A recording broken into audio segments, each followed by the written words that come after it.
Hi, I'm Blythe, and my family never needed to scream to break me. They just left me out of the picture. They gave my sister a PhD celebration and gave me a catering tag. They buried my grandma without telling me. And when I asked why my plate was always empty, they sent me to sleep with rats. For a month. Then one night, I overheard my dad say, "We only kept her because the law said we had to." So tell me, what do you do when the people who raised you never meant for you to survive them? I wasn't late, I just walked in last. That's different. The backyard was filled with folding chairs dressed up like they belonged to a wedding reception. Silver streamers hung from the pergola, framing a banner that read, "Congratulations, Dr. Cressida Vale." And beneath that name, my sister's name, stood my mother, holding a champagne flute like it had always belonged in her hand. I scanned the table where the name cards were laid out, lined in two neat rows like military ranks. Cressida's was in bold calligraphy with a tiny gold tassel glued to the corner. Vera's had a floral border. Harlan's, minimal but centered. No card for me. I looked again. And then I saw it, taped to the plastic catering tray, where a stack of paper napkins rested beside a cooler of sparkling cider, was a card labeled Blythe, Server. Not guest, not family, not even assistant. Server. Of course, I muttered, adjusting the hem of my shirt. I hadn't dressed up, but I hadn't dressed down either. Just neutral. Just forgettable. I walked toward the folding chairs and spotted a few familiar faces. Church friends, Cressida's professors, our cousin Lydia from Houston. Her dog even had a bow tie on. No one seemed to notice I was standing. "Blythe," someone called. It was Vera, my mother. She smiled that practiced, shiny smile and motioned toward the table. "Can you bring out the second tray of mini quiches? They're in the bottom oven." I stood still.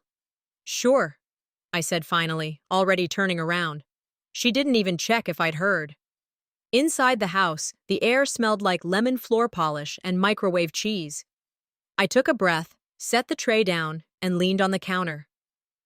"They called it family," I whispered to no one. "I called it stage lighting. I lit the scene but was never in it. That was always the pattern, wasn't it? At birthdays, I held the camera. On holidays, I set the table. In every group photo, I was behind the frame, not in it. I remembered what Miss Dahlman, my high school civics teacher, used to say. In America, it's not about what you bring to the table, it's about whether they even let you sit at it. I brought the quiches out, quietly, efficiently, and sat on the edge of the bench meant for the catering team. Technically, I wasn't on payroll. Emotionally, I'd been outsourced years ago. "Why don't you sit over here?" Vera asked as she passed by, nodding toward the bench again. "It's just easier that way." "Easier for who?" I asked softly. She paused mid-step, but didn't turn. "You always make things about you." I didn't answer. I didn't have to. Cressida was coming down the patio steps in a white blazer and heels that didn't touch dirt. "You're embarrassing yourself again," she whispered as she passed me. I looked at her, straight into those eyes that mirrored my own, but had never once seen me clearly. Then I turned my gaze toward the hallway. The photo wall had a new addition. It wasn't there last week. I walked over slowly, the sounds of clinking glasses and light laughter behind me. The frame was gold, the matting was cream, the photo was wide, a panoramic of last Thanksgiving, Cressida at the head of the table, Vera pouring wine, Harlan carving turkey. Even Lydia's dog made the corner of the frame. I was nowhere in it, not cropped, not turned, not blinking, just not there. "Only achievers go on the wall." Harlan's voice came from behind me, low and gravelly. I didn't turn. I just asked, "So what am I? Wallpaper?" He didn't laugh, didn't reply, just walked away. I pulled out my phone and snapped a picture of the framed photo. Then I opened my Notes app and saved it to a locked folder titled, "They Said I Wasn't Here." That folder already had 17 entries, screenshots of forgotten school forms, group texts I was never in, dinner reservations I'd only heard about from neighbors. I wasn't planning to complain. I was building evidence. Back at the table, Cressida stood for her speech. Everyone clapped. I sat with the catering trays. She talked about perseverance, about late nights in the lab, about how grateful she was to her parents for their unwavering support. About family. I bit down hard on the inside of my cheek until the taste of metal filled my mouth. When I was 9, I won a spelling bee. My prize was a certificate and a handshake from the principal. No one came. When I was 13, I got straight A's. Vera said, "Well, that's expected. Let's see how you do next time." When I was 16, I applied for a summer program in environmental science. The acceptance letter never arrived. And I found it a year later, opened and stuffed behind Vera's tax folders. It had been addressed to me. If you're always cleaning up after the party, maybe they never intended you to be a guest. But that night, as I washed the catering trays and wiped down the folding chairs, I didn't cry. I counted, I categorized, I archived. They taught me silence. I was about to turn it into strategy. Dinner was served without a word. Vera placed the plates with the precision of someone performing a ritual. Cressida's was centered perfectly. Roasted duck, lemon risotto, apple pie still steaming on the side.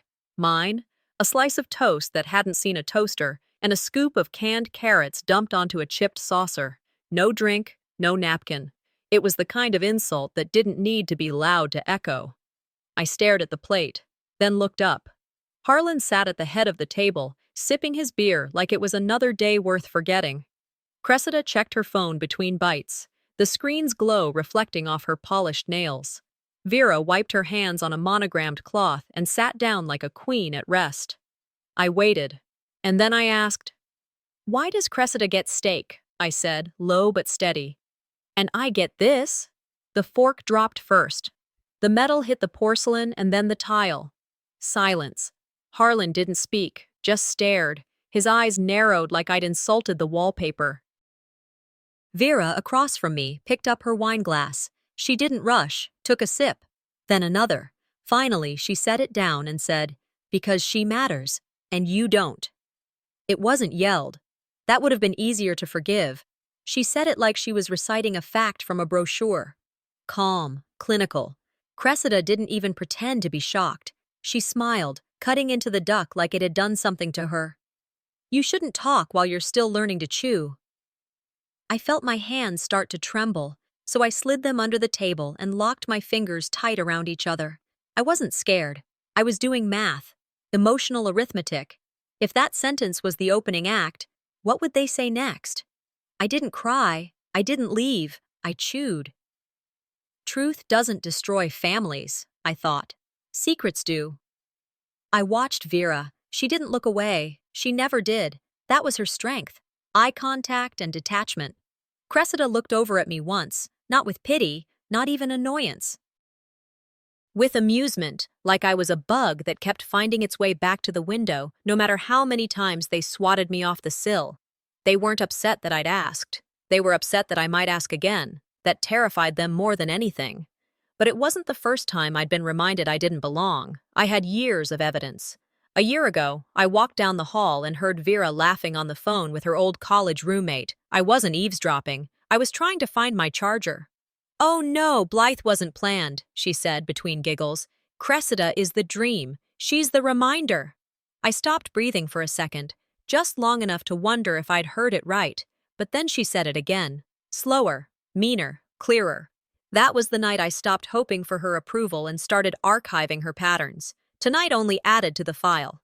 I sat through the rest of dinner like I was attending a meeting no one had invited me to, but expected me to transcribe. When Vera passed me the empty bread basket, I catalogued her grip. Her eyes didn't meet mine. She was done talking. The court had ruled. When the plates were cleared and the dishwasher hummed, I remained in my seat. Mentally, I opened my journal app, created a new entry titled Dinner Table Depositions. First line, March 11th, roast duck for the dream, dry toast for the mistake. Second line, when asked why, the mother said, "Because she matters." And you don't. No objections filed. Third, no appeal allowed. I didn't follow them into the living room. I sat until the room emptied and the lights were dimmed, and then I cleaned the crumbs from the placemat slowly and deliberately before heading to my room. That night, I didn't scroll. I didn't vent to a friend who would tell me I was overthinking. I opened a blank document and typed every word they'd said. Then I saved it in 3 places. The next morning, the house smelled like reheated coffee and guiltless denial. Vera walked past me and said nothing. Cressida grabbed her car keys and asked if the dry cleaner had called. Harlan finished the paper and folded it with unnecessary precision. As I reached for my backpack, Vera said, "Don't be late tonight. We're having guests." I didn't reply. Harlan looked over the top of his glasses. "Keep asking questions, Blythe," he said. "See where that gets you." I looked him dead in the eye and replied, "I intend to." They thought my silence meant surrender. It wasn't. It was set up. I didn't even make it halfway down the hallway before Harlan stepped in front of me. No warning, no raised voice, just that cold, mechanical way he had of sealing doors that weren't even open yet. "You're not sleeping here tonight," he said. He didn't explain. He didn't need to. His hand gestured toward the basement door with the kind of certainty that told me this decision wasn't new. It had been made long before I dared ask my question at the dinner table. Behind him, Vera stood by the sink, drying a wine glass she hadn't touched. She didn't speak. She didn't even flinch. And Cressida? Still scrolling, legs crossed, sipping herbal tea like the evening had ended on a graceful note. I turned the doorknob myself. The first breath hit me like mildew and cold concrete. The stairs groaned beneath my steps. At the bottom, the single light bulb flickered once, then gave up, casting the whole space into a pale, gray gloom. My eyes adjusted slowly, tracing the outlines of rusted metal shelving, buckets filled with tangled cords, and a deflated air mattress half wrapped in a plastic tarp. In the far corner was a folded dog crate. Of course there was. There was no bed, no pillow, just a pile of towels that smelled faintly like bleach and rain rot. The concrete floor radiated cold upward into my bones. I walked to the middle of the room and stood still, like I was waiting for a sentence to be read out loud. That's when I heard them. Soft scraping in the walls, a skitter across the far corner, rats. I exhaled. Not loud, not trembling, just steady. "If this is the test," I whispered, "I will not flinch." And I didn't. I sat on the towels, pulled my knees to my chest, and listened. To everything. The creaks above me, the hum of the fridge upstairs, even the clicking of Cressida's heels on the kitchen tile. I wasn't just in exile. I was in observation. I remembered something Morven used to say when I was little. People show you who they are when they think you have nowhere left to go. At the time, I thought it was just something old women said to feel wise. Now I understood she was dead serious. There was a bent hairpin in my back pocket. I pulled it out, found the edge of the concrete wall, and started scratching. I drew one vertical line, then whispered to the darkness. Day 1. Above me, the world went on. Cressida laughed. I could tell by the way her voice rose and dipped. A door opened. More voices. Friends over, maybe. I heard the thunk of the guest mattress being dragged from the hallway closet. They were setting up her room like a guest suite. Then Vera's voice, carrying softly through the vents. "Let Cressida be a good host, Blythe. She's used to alternate arrangements." There it was. My name, placed like a misplaced utensil in their narrative. By morning, my throat burned from the damp. My nose was raw from the cold. I used one of the old dish rags to cover myself, hoping it would keep some warmth in. No one brought me a blanket. No one checked if I was breathing. Around noon, a paper bag was tossed down the stairs. It landed near the bottom step with a soft thud. Inside, a peanut butter sandwich, no crust, and a warm bottle of water. No note, no knock, just the bare minimum. To keep my mind from unraveling, I talked to myself. "I'm still a person," I'd whisper. "I have a name. I have a voice." I imagined writing letters. One to Morven, one to my future self, one to whoever would listen someday. I never wrote them down. I didn't have a pen, but I wrote them anyway, in my head, in my breath, in the marks on the wall. Then I found the watch. It was tucked behind an old toolbox, digital, dusty, but working. I cleaned it with the corner of my shirt and tucked it under the towels at night, checking it every hour to keep time. Every beep at midnight became a ritual. I began to memorize sounds. The way Harlan's boots hit the kitchen tiles in threes, the pitch of Vera's sneeze, the click of Cressida's door. I wasn't just surviving, I was studying. Each night, I hummed one song softly. Same time, same tone. To keep rhythm. To remind myself time was still mine. That I wasn't buried. I was just biding. And when I slept, I dreamed not of escape, but of recording, recalling, rebuilding. I thought the basement was the punishment. Turns out, it was just orientation. It was the third morning since they'd put me in the basement. Not a word from anyone, no eye contact, just the sound of feet above me and the occasional thud of a paper bag tossed halfway down the stairs. But that morning, there was no bag. Instead, I saw something slid under the basement door. A manila envelope, its corner torn like someone had second-guessed whether to send it at all. I reached for it, cautiously, like it might disintegrate if I touched it too fast. Inside was a crumpled letter, folded twice, then hastily opened and mashed back together. The header was familiar. I'd seen that logo before, at school, in posters, during assembly. A local STEM summer program I'd applied to nearly a year ago. I never got a response, or so I thought. The letter was addressed to me. My name was clearly printed at the top. Blythe Raina Creed. Below it, the words, "Congratulations," in bold. My stomach dropped. Then I saw it, right beneath the printed signature line. A note had been written in Vera's handwriting. "Congratulations, Cressida Vale." It had been scratched in, the same pen used to sign the bottom, as if the application had always belonged to my sister. Except it hadn't. It was mine. The envelope trembled in my hands. I didn't cry. That emotion had dried up days ago. Instead, something new started rising. Clarity, like someone had finally wiped a dirty mirror clean. All those times they told me I wasn't applying myself, all the missed calls from numbers I didn't recognize, all the times I'd felt foolish for hoping. They hadn't just ignored me. They'd replaced me. "They stole my voice," I whispered, holding the letter like it could scream for me. And now, my future. That evening, the basement stayed just as cold, but I didn't notice it as much. I sat on the step with the letter in my lap, going over every word like it might turn into a spell.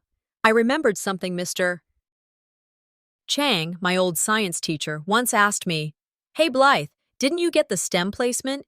They said you were top of the pool. I was surprised not to see your name." I'd shrugged then, humiliated but trying to smile. I told him maybe I wasn't what they were looking for. No, I was exactly what they were looking for. I just had the wrong family. Some mothers cut their daughters out of family portraits. Mine cut me out of every opportunity. That night, I wrote a letter in my mind. I didn't have paper, but I didn't need it. "Dear, whoever reads this, I was the one who won. She just had better parents. Sincerely, the girl whose name didn't fit their version of success." I started memorizing dates. That envelope was postmarked 6 months ago. I remembered what Cressida had been doing then, bragging about a new opportunity she'd stumbled into. Forged, rewritten, handed off. The next night, over dinner, because yes, they allowed me upstairs when guests weren't around, Vera poured herself a glass of wine and said, as casually as one would comment on the weather, "STEM programs are too intense for sensitive girls." I looked up from my plate of cold leftovers. "You ever think about how proud you'd be," I asked, "if you'd chosen differently?" Harlan didn't flinch. He kept chewing. Cressida didn't blink. Her eyes stayed glued to her phone. Vera paused for a breath, eyes narrowing just slightly. Then she smiled, soft and clipped. "Cressida's giving a talk at Tech next week. I think we'll invite the dean to dinner." Of course they would. I nodded, but inside, the wheels were already turning. That night, I created new folders in my head. Academic fraud, pattern of erasure, parental redirection. I stopped counting the days I'd been in the basement. Instead, I started marking offenses. One scratch for each stolen chance. One etch for every lie. The walls were no longer concrete. They were logs, documentation, declarations. And in my mind, I heard Morven again, in that low, steady tone of hers. "If justice sleeps in the daylight, wake it in the dark." I had no paper, But I had memory, and it remembered everything. The letter proved something I'd always suspected. My name only mattered when they could erase it. Dinner was quieter than usual, which said a lot. Cressida stirred her soup like it had offended her. Vera cut her salad into paper-thin bites, chewing each one like she was trying not to taste it. Harlan read the newspaper at the table, pretending that was normal in a house that hadn't known normal since I was 10. Halfway through her third bite, Cressida looked up and said, casually, "Grandma passed peacefully last month." I froze. What? The word dropped out of my mouth before I could catch it. Vera didn't even blink. It wasn't your scene. No one wanted to make it awkward. No condolences, no mention of how, no space to grieve. Just too awkward. I couldn't feel my fork anymore. My hand had gone numb around it. Harlan rustled his paper like someone had just sneezed in a theater. Cressida went back to her soup. I left the table without asking. Back in the basement, the air hit me harder than usual. I sat on the towels, knees pulled to my chest. For the first time in weeks, I didn't try to track time or plan my next mental entry. The last time I heard from Grandma Morvan was 2 months ago. A birthday card slid under the side door, written in her crooked but unmistakable handwriting. Inside was a note, barely legible. Keep asking questions. You're the only one who ever does. Grief, I've learned, is when the phone rings and no one tells you it did. I lay back and stared at the ceiling pipes until my eyes stopped burning. The next day, while folding old towels in the corner of the basement, I remembered how Vera and Harlan had started talking about arrangements last spring. They called it taking care of Mom privately. At the time, I thought it meant grocery runs or maybe a nurse check-in. It didn't. While searching for something, anything, that still had Grandma's handwriting on it, I found a receipt tucked into an old tax folder upstairs when no one was home. It was for a nursing facility in Amarillo, dated 8 months ago. A place I'd never heard of, never visited, never invited to. They moved her. No calls, no visits, no goodbyes. When I confronted Vera about it weeks ago, back when confrontation still felt possible, she said, she needed peace. You'd agitate her. No one had ever said that to me about anyone else. Just her. Just Morvan. But it was a lie, all of it, because Morvan was the only one who'd ever told me the truth. The only one who pulled me aside when I was 13, sat me on the back porch and said, "You're not broken, you're just in the wrong house." She questioned them, challenged them, asked why I hadn't been encouraged to apply to anything, why my school records were so bare, why I never showed up in family newsletters. That's why they cut her out, because she wouldn't cut me. Now she was gone, and they buried her without a word. I cried that night, not from sadness, but from the rage that comes with being erased on purpose. When someone forgets you, it hurts. When they delete you, it scars.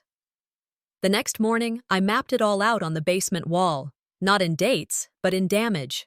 A family tree with missing branches, crossed out lines, arrows pointing to silence. And I remembered something Morvan once said, standing in her tiny kitchen with a cup of instant coffee and her eyes sharper than anyone gave her credit for. When they erase you, you write in stone. So I did. A few days later, while sneaking through the hallway to retrieve my charger, I found a box shoved behind old holiday decorations in the hall closet. At the bottom, an envelope. It was small, yellowed around the edges. Addressed in Morvan's hand. For Blythe, in case they forget to tell you. My knees buckled when I saw it. I sat on the closet floor and opened it slowly. Inside was a letter. Just a few lines. Dear Blythe, if you're reading this, I hope you're still asking questions. I hope you never stop. You were never the mistake. You were my only truth.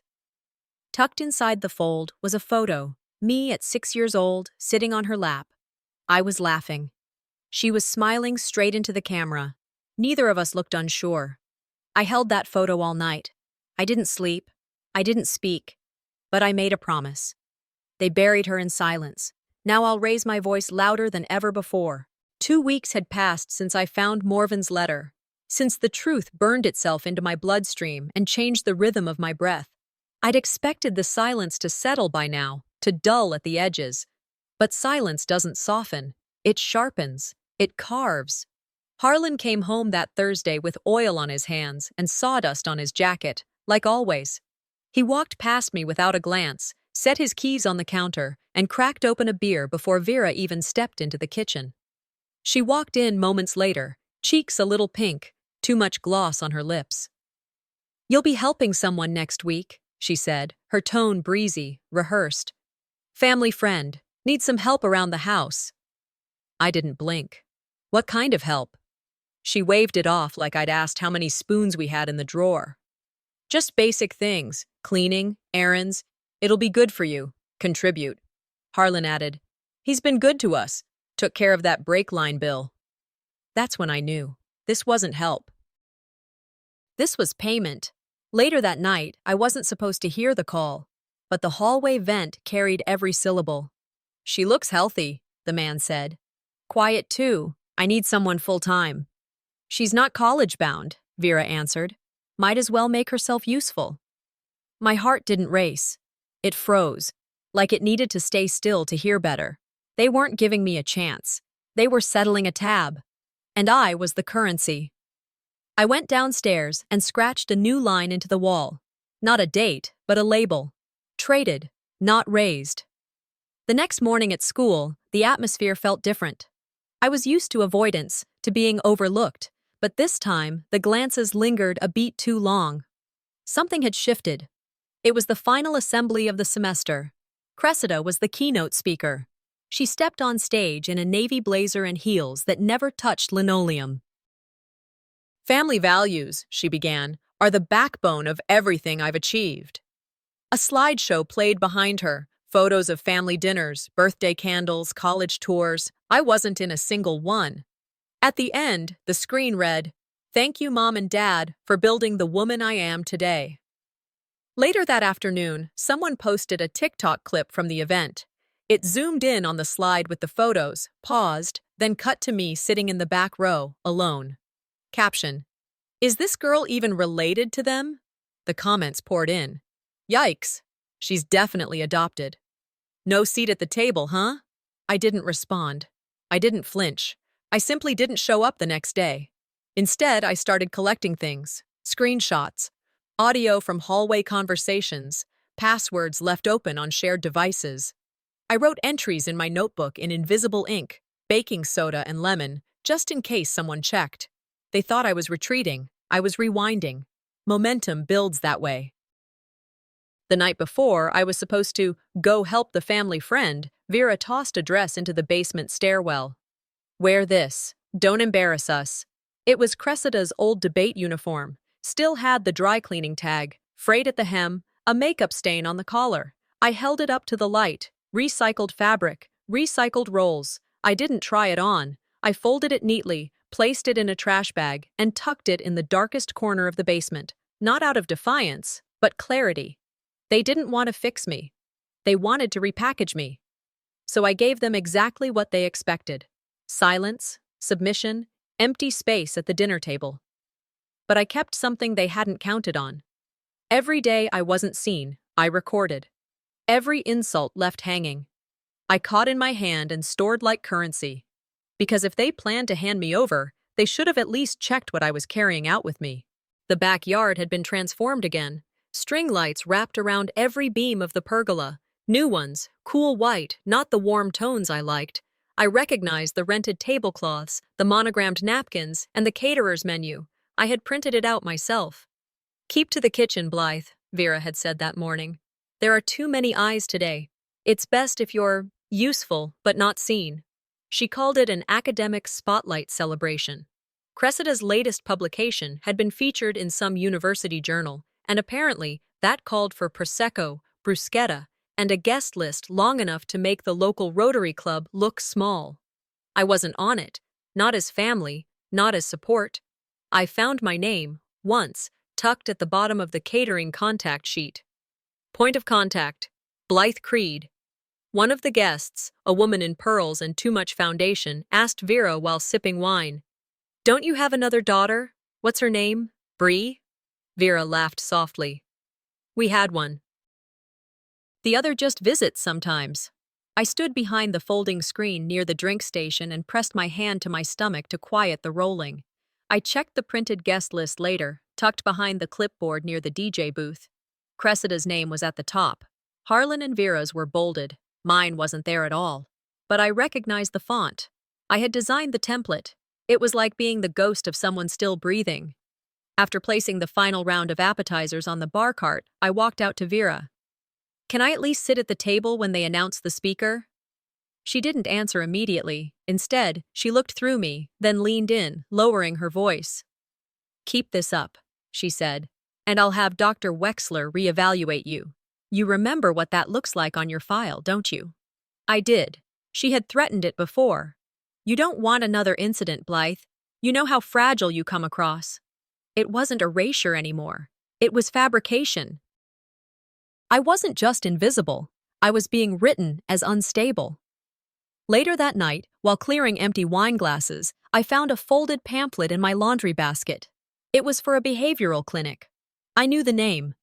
Dr. Wexler had signed the evaluation when I was 14, after I cried during a Thanksgiving when Vera forgot to make me a plate. Gaslighting doesn't require shouting, I whispered to myself in the bathroom mirror. It just takes good manners and a clean reputation. I started saving things, voice memos, calendar screenshots, recordings of conversations that ended with, well, that's just how she is. I titled the folder, Intentional Omissions. They weaponized silence. I was going to use it for signal. During the party, someone bumped into me at the drink table, a man in a navy sports coat, red-cheeked and loose-tongued. Oh, he said, blinking, I didn't know they had help. Thought this was a family thing. Before I could respond, he was gone, back to clinking glasses with Harlan. Vera didn't correct him. Cressida took the mic not long after. She smiled, poised, her blazer sharp and deliberate. I owe everything to my upbringing, she said.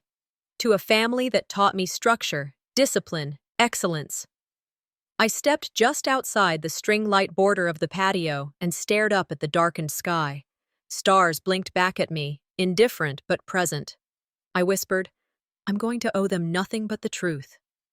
They tried to lock me in a basement, but they forgot. I know how to record every word spoken upstairs. The morning after the party, I waited until the house emptied out. Cressida had an early campus meeting.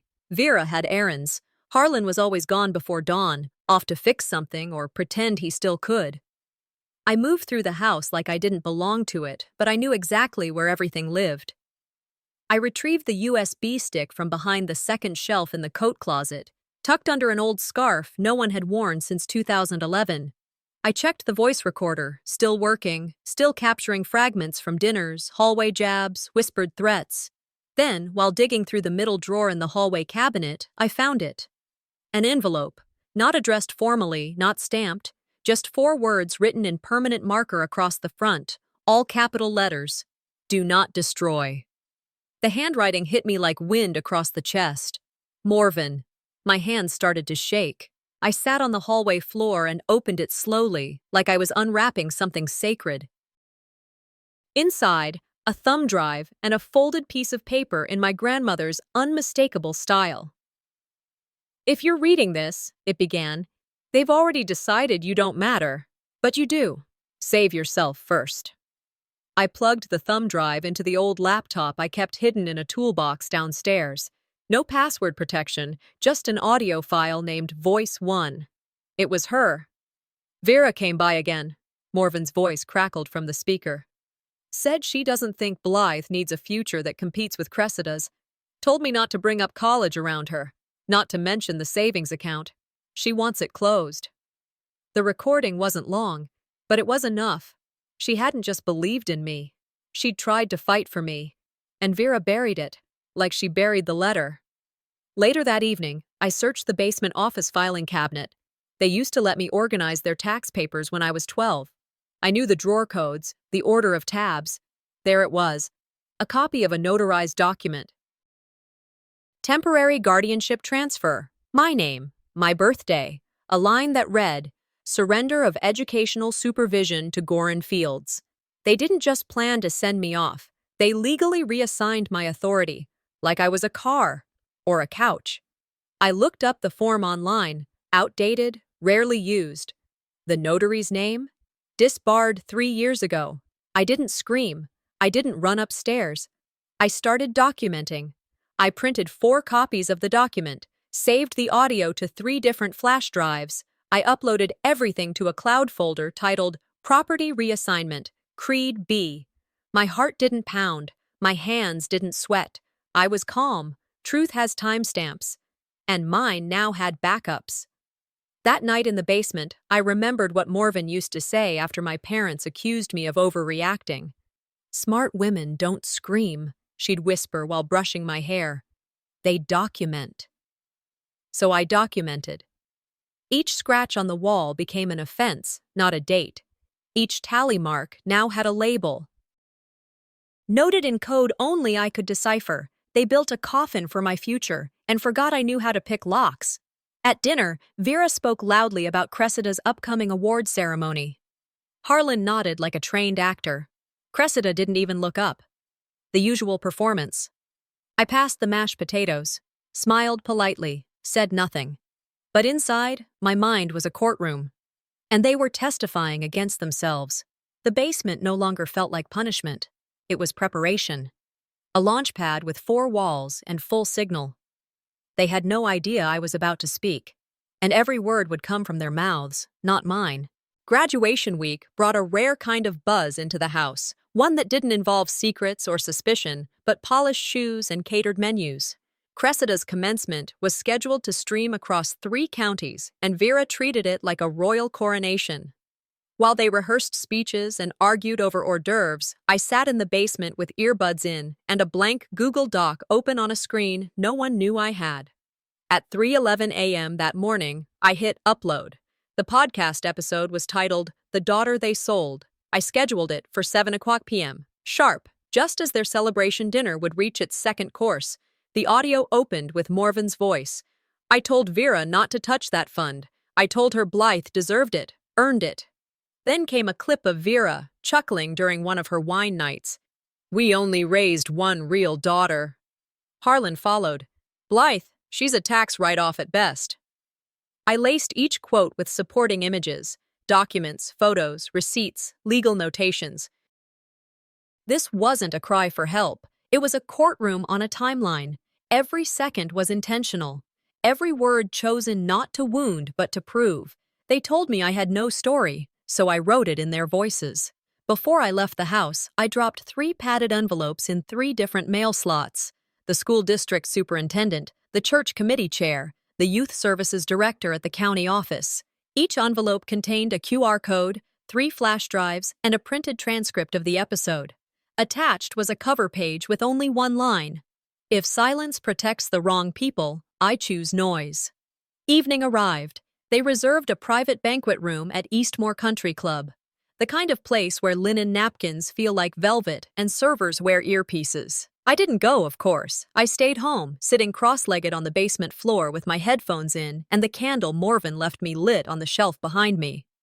At 7 o'clock p.m., sharp, phones began to buzz across Lubbock. First at the front desk of the country club, then at the table where Vera was sipping from a champagne flute. A server, passing by, said aloud, "Did you hear this podcast? It's, wow, about a girl named Blythe." Cressida froze. Vera's phone lit up with a notification and began to autoplay, her own voice loud and clipped. "We didn't raise her. We housed her." Harlan shouted across the room, "Turn that off!" But someone had already started recording, and someone else was streaming. 10 minutes later, the school's Twitter account released a statement. "We are aware of serious allegations involving the Creed family. A formal review has been initiated." TikTok blew up with the clip where I narrated, "They broke my fingers, so I typed the truth." My inbox filled with comments. "You're not invisible anymore. I believe you. They should be investigated." Vera tried to release a rebuttal, an open letter blaming an emotionally unstable child and a manipulation of context. But context had receipts, and receipts don't lie. Alone in the basement, I closed my laptop and leaned back against the cold wall. The candle flickered beside a framed photo of Morven. She smiled softly in it, her hand resting on my shoulder from a time before all the erasures. "You were my only truth," her recording had said. And now, they all knew. The house that held me was crumbling, but I had one final thing left to claim. 3 days after the podcast dropped, the mailbox stopped carrying bills and started collecting silence. The neighborhood was talking. I could hear it through the hedges. Lawn chairs stayed empty longer. Invitations that used to arrive in pretty pastel envelopes dried up like rain in a cul-de-sac storm. By the time I got home from school on Wednesday, a cardboard box waited at the front door. It was sealed, but a sticky note was slapped on the lid, scrawled in Vera's tight script. "Blythe stuff. Donate or discard." I didn't open it. I knew what was inside. Things they thought mattered to me, but never did. Things they kept for my sake, but always out of reach. I left it where it sat, just inside the garage door. Later that day, news moved faster than any apology they didn't plan to make. Vera was removed from the PTA board. Not aligned with district values, the letter said. Harlan lost his client network endorsement for conflict of public trust. Cressida's University issued a vague but brutal press release. Pending review of research ethics linked to family conduct, all grants are suspended. "Cancel culture," Vera hissed as she threw her phone on the dining table. "None of this is real." "We raised her," Harlan muttered, without lifting his eyes. "We fed her." I walked past, calm. "You fed me scraps. I gave you evidence." I kept walking. Later that night, I returned to the basement, not as punishment, but by choice. It had become more than a room. It was my studio, my courtroom, my gallery. I set up my phone on a tripod and recorded the stained mattress, the tally marks on the wall, the framed family photo with my face torn out. Cressida's debate dress, still wrinkled from the last time they tried to make me wear it. Voiceover. They called it structure. I called it documentation. They called it discipline. I call it evidence. The next morning, I posted the basement diaries. It wasn't polished, it wasn't glossy, but it was real. I included screenshots from Vera's old email drafts, quotes from my invisible ink notes, and a time-stamped log of every door that was ever slammed in my face. I read aloud one of my favorite entries. "They told me I was nothing. Turns out, nothing tells the best stories." The comment section didn't ask me to forgive them. It thanked me for surviving. "You were never the problem. You gave a voice to every girl like you. You're not just brave, you're necessary." That evening, a new email came through. A local nonprofit focused on youth advocacy had seen the podcast. "Would you consider speaking?" The subject line read. I didn't respond. Not yet. I just stared at the words and smiled. I walked out onto the porch and saw Vera behind the curtain again, watching like she always did. Only now, she didn't have a say in what came next. I didn't wave. I didn't nod. I just said softly, "I'm not knocking anymore. I'm building elsewhere." The house wasn't mine anymore, but I still had the title to something far more valuable. The silence in the house had taken on a different weight since the podcast aired. It wasn't the usual coldness or passive disdain. This silence was bruised, nervous, twitching, heavy. Dinners came without conversation. Harlan only grunted. Cressida, for the first time in her life, couldn't hold eye contact.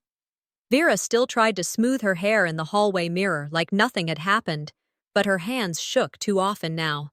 I packed my things slowly, not because I had much to carry, but because I wanted to mark the moment. My final playlist looped in the background, tracks from Morven's record collection I digitized years ago. Her voice echoed between the lyrics in my head, reminding me this wasn't a retreat. It was a transition. The email had arrived 2 days ago. A shelter program for youth survivors with real beds and locked doors that weren't to keep you inside. I had a spot. They didn't ask for reasons. They asked for a time of arrival. I didn't tell anyone. I left a note on the fridge. "You tried to delete me. I rewrote the code." That morning, I walked the length of the hallway slowly, passing the photo wall one last time. The frames hadn't changed. I was still absent, just like always. But I had something to add. I placed a new frame at the end of the row. Inside it, no photo, just a small square mirror. Clean, frameless, simple. A note taped to the back. Let this remind you who's missing. And then I opened the front door and walked through it. No one followed. No one asked. They didn't even pretend. The shelter was 30 minutes away by bus. I rode in the back, hugging the duffel bag that held my documents, a change of clothes, and the worn-out copy of the basement diaries. I didn't look out the window until I stepped off at my stop. The building was plain, but warm. There were no questions at the desk, just a key. A volunteer handed it to me and said, "You're safe here, Blythe." I believed her. By the weekend, I was already volunteering at the youth center next door. They were running a legal aid workshop for teens with complicated guardianship histories. When I introduced myself, I didn't flinch. "I'm Blythe," I said. "Some people called me a problem. I think I was the result of theirs." They asked me to speak at next month's gathering. The theme? Claiming your own name. I accepted. Later that afternoon, I passed the school I used to avoid, the one where they laughed at me for being the invisible sibling. This time, I paused in front of the main office, adjusted my jacket, and walked on without a second glance. No shame, no sting. The mic was mine now. In the evening, I pulled out my journal and wrote, "I will never again beg to belong. I will build what I was denied." Then I closed the page with one final line. Not broken, not bitter, just beyond them now. On the walk back to the shelter, a neighbor from my old street passed me on the sidewalk. She smiled, hesitated, and said, "Hey, I heard your episode. You said what a lot of us never could." I smiled back. I didn't explain anything. That was the freedom, not the escape, but the quiet they no longer controlled. Justice wasn't the end of my story. It was just the clean slate I'd been waiting for. 2 weeks after I walked out, the house listed for foreclosure. Quietly. The kind of quiet you find in empty pews and forgotten promises. No announcement, no fight. Just a soft legal ripple in the property records that most people don't bother to read. But I did. The youth shelter staff had told me about a grant program, a home ownership initiative for survivors aged out of systems they never belonged to in the first place. I applied under my full name, Blythe Raina Creed. No abbreviations, no edits. 3 days later, they called. "Blythe, the board reviewed your application, your documentation, your testimony, your podcast. We'd like to offer you placement and the house. Not just a place to stay, the house, the one they used to lock me beneath." A background check revealed Harlan and Vera hadn't paid property taxes in over a year. Not surprising. They'd always managed their image better than their finances. The nonprofit stepped in as a buyer. I was their grant-matched recipient. At 9:43 a.m. on a Friday, I signed my name on the line that made it legal. The house, legally mine. "You don't burn bridges," I whispered as I held the keys. "You buy the land they were built on." The first time I walked back in, the air smelled like dried pine and sour wine. Empty. Dust particles floated like ghosts. Vera's unopened mail was still on the counter, one envelope half torn with a note from the utility company. Cressida's trophies sat in a cardboard box by the door, labeled in her perfect print, "To keep." I didn't unpack. Instead, I walked into the dining room, the site of so many silences. I placed 3 things on the table. The name tag that once labeled me server, the crumpled scholarship letter Vera had rewritten in Cressida's name, and one printed copy of my podcast transcript, highlighted in yellow. "Evidence," I said softly. "Left exactly where they left me." I took my time walking through each room, no rush. No fear. The basement door was still unpainted. I opened it, walked down the steps, flicked on the light. I stood in the middle of the space where they'd tried to erase me. It didn't feel cold anymore. When I came back upstairs, I saw him, Harlan, sitting in a parked truck across the street, pretending to check his phone, pretending not to look. I stood in the doorway, locked the front door with a slow, deliberate twist, then turned around and faced him through the screen. He saw me. I didn't wave. I didn't blink. He looked away first. The man who said he kept me because the law made him, I whispered, just lost me legally too. By the weekend, I painted the front door yellow. I replaced the rusted mailbox with one that had my initials carved in wood. BRC. I hosted my first dinner 2 nights later. Youth from the shelter filled every seat. No one brought a gift. No one needed to. Every place setting had a name card, handwritten, carefully, intentionally. They said I didn't belong at the table, so I built one. Later that night, as I walked through the hallway, I paused by the mirror where Vera once stood behind me and said, "You look like a mistake." Now, I touched the edge of the frame and said, "Funny how survival changes your reflection." I turned off the light, locked the door behind me, and smiled. This house used to bury me. Now it echoes my name, fully, legally, finally. There's no need to return when the world finally opens in your name.